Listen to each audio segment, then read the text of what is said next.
I have returned.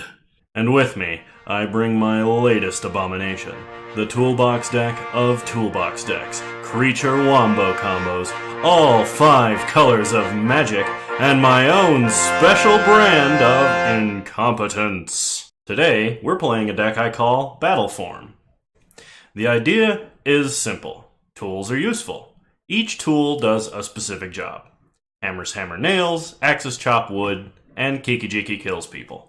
It's up to you, the deck builder, to choose which and what kind of tools to bring along to your job. But wait, you only have 4 minutes to prepare for F&M after that argument with your girlfriend where she threatened to leave you for your crippling magic addiction. So you do the only logical thing you know how and shuffle those trade binders together you haven't opened since Pod got banned with a little bit of Battle of Wits. This is roughly the equivalent to hastily stitching 5 tool belts together, filling every holster with a ridiculous $1,400 Swiss Army knife, and then realizing you'll never find the tool you need. So, kludging your way along, you'll do the job 40% as well as if you just brought your trusty hammer like any other sane human being would. So why do the job 40% as well for 4.8 times the cost on average? For the same reason that the London-based performance artist Johnny Strange chainsawed 8 apples held in his mouth in under 1 minute, to prove it can be done. And because everyone else is too sane to try. As with any Battle of Wits deck, the key to winning is 1-card combos and broken tutors. We have in our arsenal Prime Speaker Vannifar, who as long as you untap with 1 other creature, kills your opponent. Gifts Ungiven, which wakes up the zombie Angel Mom to kill your opponent.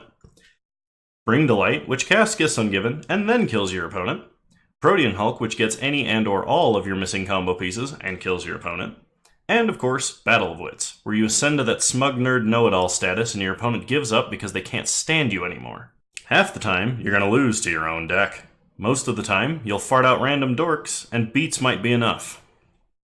The remainder of the time, you're going to Malira or Vannifar combo kill the pants right off your opponent. So what is Vannifar combo, you may ask? Let me explain.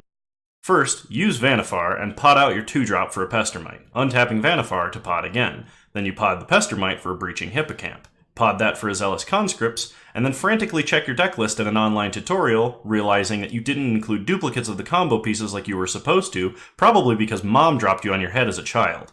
Then you pod Conscripts for a Sun Titan to get back Pestermite, pod Pestermite for an Archaeomancer to get back Chord of Calling, chord with all of your mana and a Hail Mary attempt to find something to save yourself. You find your 1-of Scrib Ranger that you should have started with in the first place, pod it out for a Rallier to refresh it, notice and thank your lucky stars that you had exactly enough forests to do what you intended, pod out Archaeomancer for Kiki-Jiki, clone Sun Titan to reanimate Pestermite again, untapping Kiki-Jiki, and finally comboing out to kill your opponent. Seems simple? It should be. Unless you're me.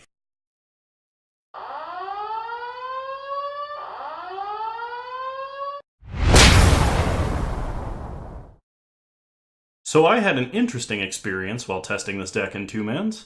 I had an opponent who we will refer to as Frank. Frank was playing Affinity and kept the slowest Affinity hands I have ever seen. Affinity thrives on and needs its speed in order to win effectively. Frank blamed his loss on me playing a non-meta 290-card deck. Don't be like Frank, or you'll get anonymously made fun of by idiots like me on the internet. And don't play Frogmite. It's bad. Other than that, I think my game win percentage was somewhere around 50%. If I had remembered things like more than 1 of each basic land, multiples of each combo piece, and trimmed down and reorganized the Silver Bullet package and the sideboard, I think this deck would actually be Moto competitive viable. I would rate this deck a very large number over a very small number. If you like this content, please consider subscribing to this channel and following me on Twitch. If you have a deck you'd like me to try out, please send it to the email address on screen. Want to hang out with Bone Daddy and or myself? Join us on Discord at the link in the description below. These videos take a ton of time to edit, and if I stick with this style, I likely won't be able to monetize them. Consider supporting me on Patreon if you are so inclined. Even $1 goes a long way.